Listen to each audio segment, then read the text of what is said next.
Hello students, welcome to online शाला। तो आज के इस वीडियो में देखेंगे मैथमेटिक्स का पेपर प्रेजेंटेशन। बट इस वीडियो को स्टार्ट करने से पहले मैं आपको कुछ पॉइंट्स बताना चाहूँगा जो कि हम इस वीडियो में कवर करने वाले हैं।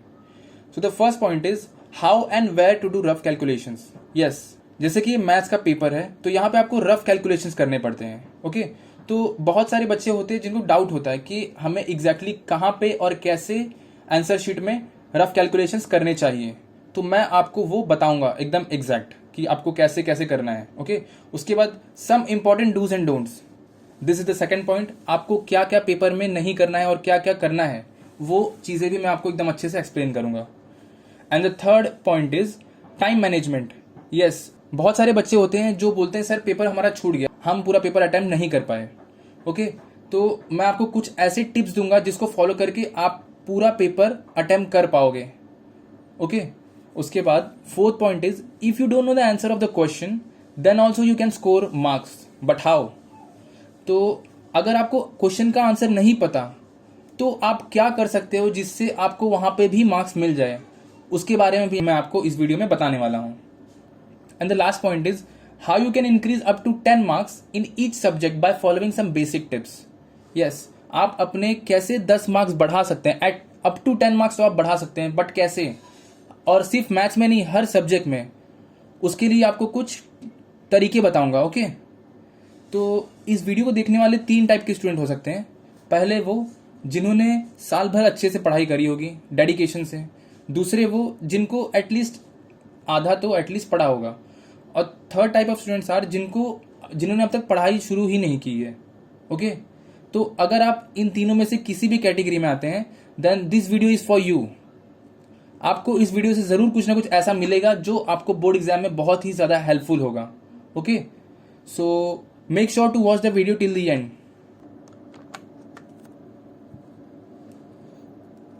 सो let's start with basics.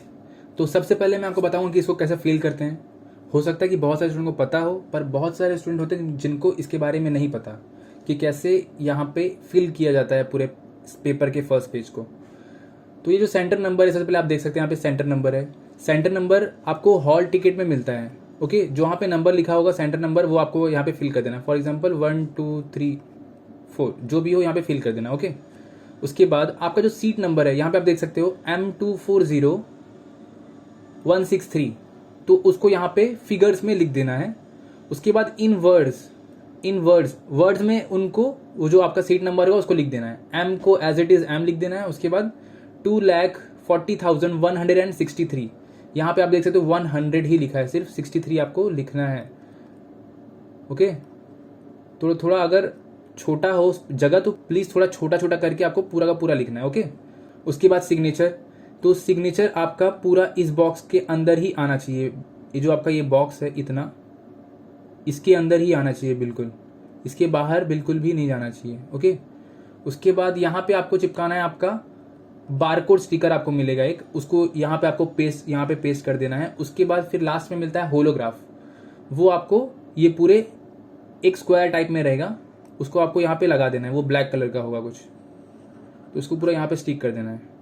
Okay, और यहाँ पे सुपरवाइजर साइन करेगा, तो यहाँ पे प्लीज आप अपना साइन मत करना इस वाले सेक्शन में। उसके बाद यहाँ पे है क्वेश्चन पेपर सेट कोड। बहुत सारे पेपर्स होते हैं जिनमें सेट्स होते हैं, जैसे कि इंग्लिश के 4 सेट होते हैं, set A B C D। तो आपको जो सेट मिलता है उसको आपको यहाँ पे फिल करना है। सेट A मिल गया तो सेट A लिख देना है, B मिला तो B लिखना है। ओके, उसके बाद सब्जेक्ट, ये मैथ्स का सब्जेक्ट है पेपर का, तो यहाँ पे क्या लिखना है, मैथ्स। आपके मैथ्स के पेपर में मैथ्स 1 और 2 दोनों एक साथ होते हैं। दोनों आपको एक ही बार में देना होता है। 10th में ऐसा नहीं होता, पर 12th में आपको दोनों भी एक बार में देना पड़ता है। और पेपर यहाँ पे आप अपने सुपरवाइजर पूछ सकते हो, या यहाँ पे बेसिकली ऐसा डैश कर देते थे हम लोग। यहाँ पे जो आपका उस दिन का डेट होगा वो आपको यहाँ पे फिल कर देना है। ओके, उसके बाद लैंग्वेज ऑफ आंसर, अगर आप इंग्लिश मीडियम से हो तो यहाँ पे इंग्लिश लिखो, हिंदी मीडियम से तो हिंदी लिखो, मराठी मीडियम से तो मराठी लिखो। उसके बाद सप्लीमेंट, इसको आपको लास्ट में फिल करना होता है, तो इसको स्टार्टिंग में मत फिल कर देना। ओके, अगर आपको सप्लीमेंट यूज हुआ नहीं है तो you can put here 0 and 0 + 1 = 1। Okay, उसके बाद फिर हम लोग देखते हैं अपना फर्स्ट पेज। यस। तो ये फर्स्ट पेज होता है सेक्शन ए। सेक्शन ए में सबसे पहले आता है एमसीक्यू, और आपका एक एमसीक्यू होता है 2 मार्क्स का। सो यहाँ पे एक एक मार्क्स ज़रूरी है, आपको हमेशा ध्यान रखना है, पेपर में एक एक मार्क्स इंपॉर्टेंट है। तो एमसीक्यूज़ में आपको एक चीज़ हमेशा ध्यान रखनी है, पहले तो आपको क्वेश्चन नहीं लिखना पूरे पेपर में, ये चीज़ आपको पता ही होगी बेसिक, कि आपको पेपर में क्वेश्चंस नहीं लिखने, वहाँ पे टाइम वेस्ट होता है। एमसीक्यूज़ के लिए क्या करना है आपको, अगर आपको किसी भी एमसीक्यू में डाउट है तो उसको आप छोड़ दो, उसको बाद में लिखो। ओके, पहले आप एमसीक्यू को पूरा एकदम कंफर्म कर लो, उसके बाद ही उसका आंसर लिखना, नहीं तो आपको वहाँ पे मार्क्स कटेगा। अगर आपने लिख के फिर उसको कट कर दिया और फिर आगे एक अपना दूसरा आंसर लिख दिया तो आपको वहाँ पे मार्क्स नहीं मिलेंगे। इसलिए एमसीक्यू के आंसर आपको एक बार में लिखने हैं। ओके, और ये तो आपको पता ही होगा कि क्वेश्चन नंबर 1 है सेक्शन ए। यहाँ पे सेक्शन जो लिखा हुआ है ये आपको हमेशा इस बॉक्स में लिखना है। ओके, सेक्शन आपको हमेशा ये बॉक्स में लिखना है। और ये क्वेश्चन नंबर 1 का सब क्वेश्चन नंबर 1 लिखा हुआ है। ओके, सब क्वेश्चन नंबर 2, सब क्वेश्चन नंबर 3। तो इस तरह से आपको पूरे आंसर्स लिखने हैं। एमसीक्यूज इस तरह से आपको अटेम्प्ट करना है। अब यहाँ पे आप देख सकते हो यूज ब्लू और रेड पेन ओनली। यहाँ पे रॉन्ग लिखा हुआ है, आपको ब्लू पेन यूज करना है या तो ब्लैक पेन यूज करना है। ब्लू और ब्लैक पेन ओनली। ओके, और आपको हमेशा पेपर के लिए नई पेन यूज नहीं करनी है। Please don't use new pens. New pen use मत करो, क्योंकि आपको बहुत बार क्या करते हैं बच्चे कि नई पेन लेके आते हैं बोर्ड एग्जाम में, तो क्या होता है वो जब लिखना शुरू करते तो उनको वो जमता नहीं है, लिखने के लिए प्रॉब्लम होती है। ओके, तो आप पहले से ही जो आपके पास पेन है उसकी कलेक्शन रख लो अपने पास। आपके बोर्ड एग्जाम के लिए एटलीस्ट 4-5 पेन रखो आप, जो आपने यूज किया है थोड़ा। ये छोटी छोटी चीजें जो आपको ध्यान रखनी है। उसके बाद रफ कैलकुलेशंस के लिए आपको क्या करना है, रफ कैलकुलेशन के लिए आपको लास्ट पेज पे जो आपका आंसर शीट होगा उसके लास्ट पेज पे आपको ऐसा हेडिंग डाल देना है फॉर रफ कैलकुलेशंस। ओके, उसके बाद क्या करना है, रफ कैलकुलेशन डालने के बाद वहां पे आपको फिर सॉल्व करना शुरू करना है योर रफ कैलकुलेशंस जो भी आपके हैं। जैसे एमसीक्यूज है, ये एमसीक्यूज के भी कुछ जो क्वेश्चन है उसको सॉल्व तो करेंगे तभी तो आपको आंसर मिलेगा ना। तो वो जो रफ कैलकुलेशन है वो आपको लास्ट पेज पे करने हैं हमेशा आंसर शीट के, और वहां पे हेडिंग डाल देनी है रफ कैलकुलेशन की। उसके बाद फिर हम देखते हैं ये क्वेश्चन नंबर 2 का जो ये है यहाँ पे लिखा गया सेकंड बॉक्स में, ये जो मेन बॉक्स है यहाँ पे लिखा गया। फिर ये क्वेश्चन नंबर 2 सॉल्व करने शुरू किया, डायरेक्टली क्वेश्चन उसका आंसर। आपको हमेशा ध्यान रखना है एक चीज़ कि आपको आंसर के बाद लास्ट में बॉक्स बनाना है। इससे क्या होगा कि जो आपका मॉडरेटर है जो आपका पेपर चेक कर रहा है तो उसको डायरेक्टली प्रॉब्लम नहीं होगी, डायरेक्ट उसको आपका आंसर मिल जाएगा, तो वो आपको बहुत ही इजीली मार्क्स दे देगा। ओके, और ये आप देख सकते हो आपको हमेशा क्वेश्चन के फाइनल आंसर जो होता है उसको इन वर्ड्स लिखना है। इन वर्ड्स ये देख सकते हो आप, यहाँ पे फाइनल आंसर लिखा गया है। तो इस चीज़ को आपको हमेशा ध्यान में रखना है। The truth value of P and Q is T। तो यहाँ पे ये लिखा हुआ है तो आपको भी इस तरह से लिखना है। ओके, फिर उसके बाद हम लोग देखते हैं आगे। उसके बाद आगे आप देख सकते हैं यहाँ पे जो थर्ड क्वेश्चन है उसका यहाँ पे सब क्वेश्चन नंबर 3 लिख के उसके बाद ये पूरा आंसर सॉल्व कर दिया है। ओके, तो यहाँ पे आप देख सकते हो, आपको ये चीज़ हमेशा ध्यान देनी है। यहाँ पे स्टूडेंट को ऐसा लिखना चाहिए था dy by dx is equal to जो फाइनल आंसर है वो, और फिर एक बॉक्स बनाना था। ओके, तो आपको ये चीज़ें छोटी छोटी ध्यान में रखनी है, आपको फाइनल आंसर को अच्छी तरह से लिखना है। उसके बाद ये क्वेश्चन है तो यहाँ पे देख सकते हो आप, इसने बॉक्स बनाया है यहाँ पर फॉर 4th क्वेश्चन। तो आपको यहाँ पे 4 क्वेश्चन होते हैं in question number 2 of section A. फिर आ गया सेक्शन बी यहाँ पर लिखा हुआ है। आपको क्या करना है, सेक्शन बी को इस बॉक्स में लिखना है, सेक्शन बी। ओके, उसके बाद यहाँ पे आप देख सकते हो यहाँ पे directly question number 3, question number 4 अब कैसे है कि सब क्वेश्चन नंबर से ही दे दिया है, तो इसलिए यहाँ पे अब क्वेश्चन नंबर लिखो मत, directly question number 3, question number 4। तो इस तरह से अब यहाँ पे आपको लिखना है। क्वेश्चन नंबर 3 यहाँ पे सॉल्व किया, ये 2 मार्क्स का क्वेश्चन था, ये देख सकते हो आप 2 मार्क्स का क्वेश्चन है, तो इसलिए 1 मार्क्स इसको दिया गया है फर्स्ट पॉइंट को, second marks is for second point. Okay, उसके बाद यहाँ पे भी सेम 2 मार्क्स का क्वेश्चन है इतने पार्ट के लिए। ये यहाँ से यहाँ तक सॉल्व किया, इसको मिल गया 1 मार्क्स, और फिर यहाँ से यहाँ तक 1 मार्क्स। तो इसका मतलब क्या हुआ कि स्टेप्स पे आपको मार्क्स मिलते हैं, मैथ्स में आपको स्टेप्स पे मार्क्स मिलते हैं, तो उसका आपको ध्यान रखना है। उसके बाद यहाँ पे आप देख सकते हो ये भी बिल्कुल वैसे ही है, क्वेश्चन नंबर 5 पूरा सॉल्व किया है। अब आप यहाँ पे देख सकते हो कि ये क्वेश्चन कितने मार्क्स का है, 2 मार्क्स का है। तो ये इतना पार्ट है जो वो होगा 1 मार्क्स का, और ये पार्ट इतना 1 मार्क्स का, और फाइनल आंसर को एक देख सकते हो आप बॉक्स बनाया है। ओके, तो ये कुछ चीज़ें आपको ध्यान में रखना है। क्वेश्चन नंबर 7 में आप देखोगे यहाँ पे 2 मार्क्स का क्वेश्चन है, तो इसको पहले क्या किया है, पहले इतना पार्ट का 1 मार्क्स है, फिर यहाँ पे इतने पार्ट का 1 मार्क्स है, यहाँ से यहाँ तक का 1 मार्क्स। तो ऐसे आपका मार्क्स डिस्ट्रीब्यूशन होता है। पहली बात तो आपको स्टेप्स पे मार्क्स मिलते हैं, तो आपको एकदम प्रॉपर स्टेप बाय स्टेप सम को सॉल्व करना है। अगर आपने कोई भी स्टेप स्किप किया है तो मॉडरेटर आपका मार्क्स कट कर सकते हैं। ओके, उसके बाद हैंडराइटिंग आपको बहुत ज़्यादा अच्छी बनाने की ज़रूरत नहीं है, नॉर्मल हैंडराइटिंग आप रखेंगे तो भी चलेगा। बस आपको क्या ध्यान रखना है कि आप जो भी लिख रहे हो वो समझ में आना चाहिए। बहुत ज़्यादा अच्छी हैंडराइटिंग बनाने की ज़रूरत नहीं है। बहुत सारे स्टूडेंट क्या करते हैं, वो बहुत ज़्यादा अच्छी हैंडराइटिंग बनाने के चक्कर में पेपर को छोड़ देते हैं, पेपर छूट जाता है अगर आप बहुत ज़्यादा अच्छी हैंडराइटिंग बनाने में जाएंगे तो। नाउ सेक्शन सी, मैंने अब तक आपको जितनी भी चीज़ें बताई हैं ऑलमोस्ट सारे स्टूडेंट को वो सब चीज़ें हो सकता है पता हो। ओके, अब यहाँ पे मैं आपको क्या बताऊंगा कि यहाँ पे सेक्शन यहाँ पे लिखना है, ऑलरेडी यहाँ पे लिखा हुआ है, यहाँ पे क्वेश्चन नंबर लिखना है। ओके, तो ये सब तो बातें आपको ऑलरेडी पता है कि आपको स्टेप बाय स्टेप सम्स लिखने हैं। यहाँ का ये देख सकते हो आप, इसका फर्स्ट वाले का 1 मार्क्स, ये 3 मार्क्स का सम है, तो इसका 1 मार्क्स, इसका यहाँ पे 1 मार्क्स मिला और यहाँ पे 1 मार्क्स मिला, तो ये होगा इसकी मार्किंग स्कीम। ये सब चीज़ें तो आपको ऑलरेडी पता है। ओके, और अगर आपको नहीं पता, अगर बेसिक चीज़ें आपको नहीं पता है, तो मैंने जो इंग्लिश पेपर प्रेजेंटेशन का हमारा वीडियो है उसमें मैंने एकदम बेसिक चीज़ें बताई हैं, उसको आप वो वीडियो पूरा देखोगे, आपको बहुत सारी चीज़ें समझ में आएंगी जो आपको नहीं पता होंगी। Okay, so please make sure to watch that video. मैं यहाँ पे वो चीज़ें वापस से रिपीट नहीं करूँगा, यहाँ पे मैं आपको कुछ नई चीज़ें बताने वाला हूँ। तो मैंने आपको स्टार्टिंग में वीडियो क्या बोला था कि अगर आपको कोई क्वेश्चन नहीं आता तो उसको आप कैसे वहाँ पे मार्क्स गेन कर सकते हो। तो यहाँ पे आप देखेंगे अगर, तो यहाँ पे अगर आप देखेंगे, ये हमारा फर्स्ट 15 क्वेश्चन नंबर 15 है। यस, ये क्वेश्चन नंबर 16 है।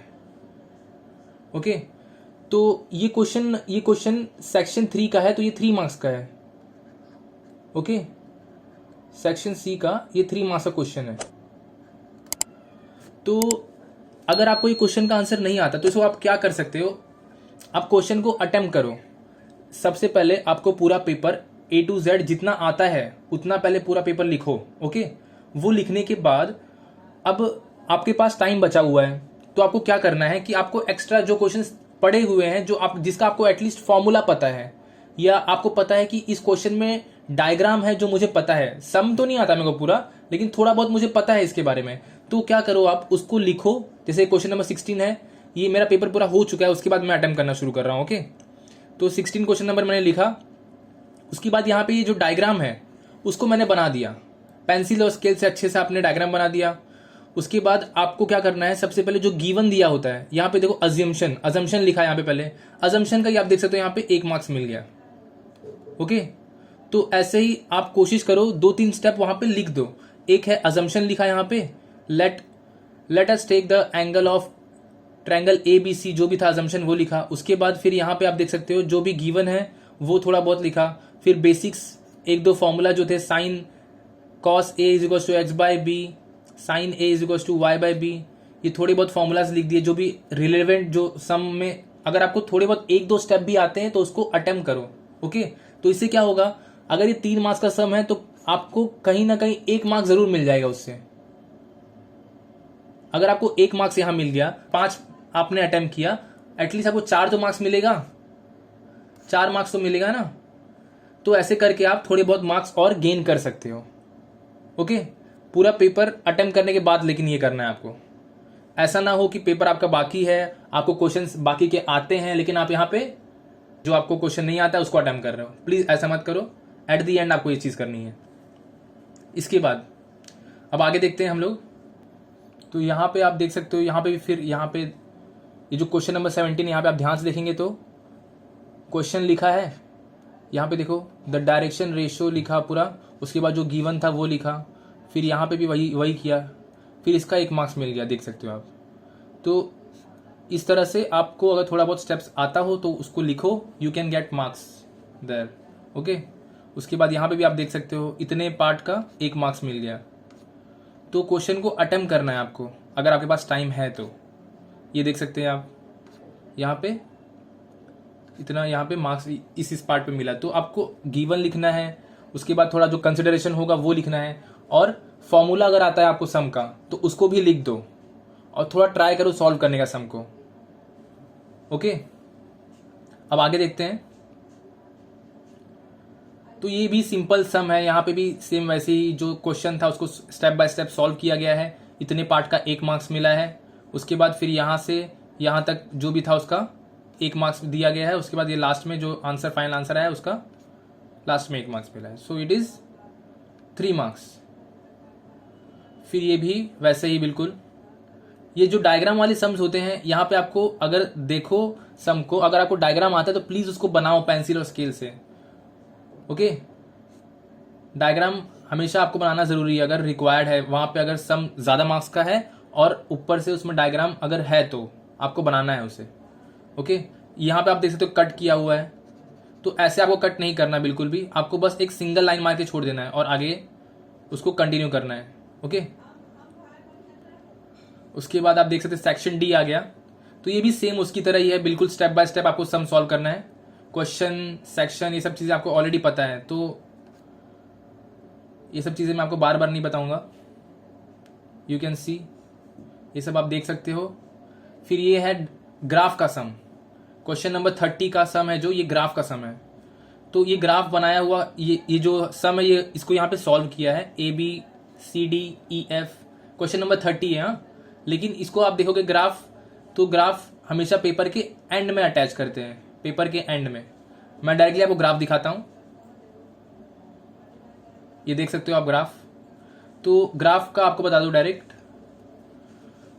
आपको ग्राफ में हमेशा स्केल लिखना कंपलसरी है। पहले तो क्वेश्चन नंबर लिखना कहीं मत भूलना कि कौन से क्वेश्चन का ग्राफ है ये, और नेम और आपका जो सीट नंबर होता है, रोल नंबर नहीं सीट नंबर, वो आपको लिखना रहता है ग्राफ में। ओके, और ये क्वेश्चन नंबर लिखना है कंपलसरी। उसके बाद जो ग्राफ बनाएंगे आप उसको प्लीज पेंसिल को शार्पनर से एक बार एकदम प्रॉपर शार्प कर लेना, उसके बाद फिर बनाना, ताकि एकदम लाइन एकदम प्रॉपर एकदम फाइन लाइन दिखनी चाहिए। फिर जो भी लाइन आप ड्रॉ कर रहे हो वहां पे जो भी लाइन है उसका इक्वेशन वहां पे लिख दो, उसके पास उस लाइन के आसपास उसका इक्वेशन लिखा हुआ होना चाहिए, देख सकते हैं आप। और ये स्केल लिखना कंपलसरी है, तभी आपको मार्क्स मिलेगा। Now this is your paper pattern. तो यहां से आपको मैं बताऊंगा कि आपको टाइम मैनेजमेंट के लिए क्या क्या कर सकते हो आप, जिससे आपका पेपर एग्जैक्ट टाइम पे हो जाए, एग्जैक्ट टाइम से बल्कि 15 मिनट्स पहले हो जाए। तो यहाँ पे आप देख सकते हो, मैंने यहाँ पे कंसिडर किया है कि आपका जो पेपर है 3.5 घंटे का है ना, लेकिन मैंने यहाँ पे सिर्फ 3 घंटे ही कंसिडर किए हैं।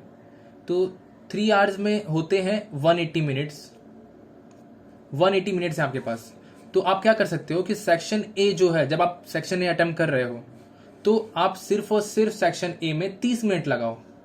सेक्शन ए जो भी एमसीक्यूज है, 8 क्वेश्चन है एमसीक्यूज के, और जो यहाँ पे 4 क्वेश्चन है, यहाँ पे सिर्फ और सिर्फ 30 मिनट लगने चाहिए। और आपको एक चीज हमेशा ध्यान रखनी है, जो आपका एमसीक्यू है जो आप लिख रहे हो वो हमेशा अगर आप उस पर श्योर हो तभी उसको लिखो, अगर नहीं श्योर हो तो प्लीज उसको छोड़ के आगे बढ़ जाओ, बाद में उसको सॉल्व करना। यहाँ पे आपको क्या करना है, आपको सेक्शन ए को 30 मिनट्स में खत्म कर देना है, अगर नहीं हुआ तो छोड़ो और आगे बढ़ो। 30 मिनट से ज्यादा टाइम आपको सेक्शन ए में नहीं लगाना है। उसके बाद आना है आपको सेक्शन बी में। ओके, सेक्शन बी में फॉर एग्जाम्पल आपके पास 8 क्वेश्चन आपको सॉल्व करने हैं और आपको आते हैं 6 क्वेश्चन। ओके, तो यहाँ पे मैंने 40 मिनट्स भले बोला है, 40 minutes is for 8 question. 40 minutes is for 8 questions. अगर आपको 6 ही आते हैं तो कोशिश करो कि यहाँ पे सिर्फ 30 मिनट लगे। सिर्फ 30 मिनट लगे, ताकि ये टाइम को आप लास्ट में यूटिलाइज कर सको। यहाँ पे कितने बच गए, 10 मिनट बच गए।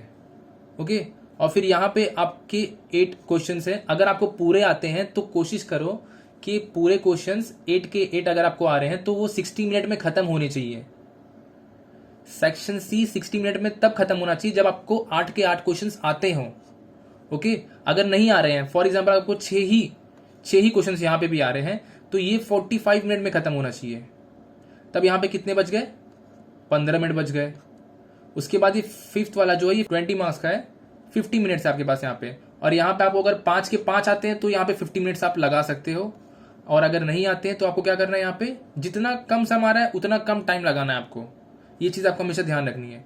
अगर आपने यहाँ पे 4 ही क्वेश्चन अटेम्प्ट किया, एक नहीं आ रहा है, तो कम से कम यहाँ पे 10 मिनट यहाँ पे बचा लो। अब आपके पास कितने टाइम बचा है, वो 30 मिनट बचा हुआ है। ओके, 30 मिनट आपका बचा हुआ है, 3.5 घंटे का पेपर था। और यहाँ पे 10-10-20, यहाँ पे 35 मिनट, आपके 1 घंटे 10 मिनट बचे हुए हैं। अब आप क्या कर सकते हो, जो क्वेश्चंस आपको नहीं आते उनको अटेम्प्ट करो एक एक करके, और ट्राई करो एक्स्ट्रा सम्स को भी अटेम्प्ट करो। ओके, और सम के फॉर्मूला स्टेप बाय स्टेप लिखो और गिवन लिखो। इस तरह से आप क्वेश्चन को अटेम्प्ट करो, उसमें आपको मार्क्स मिलेंगे। तो इस तरह से आपको टाइम मैनेज करना है। आपको हमेशा अगर पूरा आ रहा है तो 30 मिनट यहाँ पे लगाओ, 40 मिनट पूरा आ रहा है तो यहाँ पे लगाओ। 6 के 6 क्वेश्चन, 8 क्वेश्चन आ रहे हैं आपको पूरे, तो यहाँ पे 60 मिनट लगा सकते हो। और 5 क्वेश्चन आ रहे हैं तो यहाँ पे 50 मिनट लगा दो। ओके, आपको हमेशा टाइम का ध्यान रखना है। और अगर आपका 60 मिनट में 8 क्वेश्चन नहीं होता है, 8 के 8 आपको आ रहे हैं, लेकिन 60 मिनट में अगर 8 क्वेश्चन नहीं होते तो उसको छोड़ के आगे बढ़ जाओ। ओके, आगे बढ़ जाओ, नहीं तो आपके छोटे मार्क्स के चक्कर में, छोटे सम के मार्क्स के चक्कर में आपके बड़े मार्क्स के क्वेश्चन छूट जाएंगे। इसलिए पहले बड़े मार्क्स के क्वेश्चंस को अटेम्प्ट कर लो, उसके बाद आप वापस आके उसको कर सकते हो अगर आपके पास टाइम बच रहा है तो इस तरह से आपको टाइम मैनेज करना है अपना। तो मैंने आपको स्टार्टिंग में बताया था कि मैं आपको कुछ एक ऐसा बेसिक टिप्स दूंगा जिससे आप अपने हर सब्जेक्ट में 10 मार्क्स बढ़ा सकते हैं। तो यह टिप बहुत ही बेसिक है, आपको ऑलरेडी पता है। तो वो क्या है कि आपको क्वेश्चन पेपर सॉल्व करना है। यस, बहुत सारे बच्चे हैं जो वो इतने दिन से पेन उठा के पेपर को कभी लिखे नहीं है, बहुत टाइम हो गया है, आपकी प्रैक्टिस नहीं है, तो आप है ना बहुत सारी सिली मिस्टेक पेपर में करके आओगे। आपको जो क्वेश्चन आता होगा ना, अगर क्वेश्चन 5 मार्क्स का है और वो आपको पूरी तरह से आता है, तो भी आप कहीं ना कहीं ऐसी मिस्टेक कर दोगे जहां पे आपको 5 में से सिर्फ 4 ही मार्क्स मिलेगा। इसीलिए आपको पेपर सॉल्व करना है। एटलीस्ट हर सब्जेक्ट का 2 पेपर सॉल्व करो। अगर आप हर सब्जेक्ट के 2 पेपर सॉल्व करते हो तो आपके पास 7 सब्जेक्ट हैं लैंग्वेजेस को लेके। टाइम लगा के आप पेपर सॉल्व करो।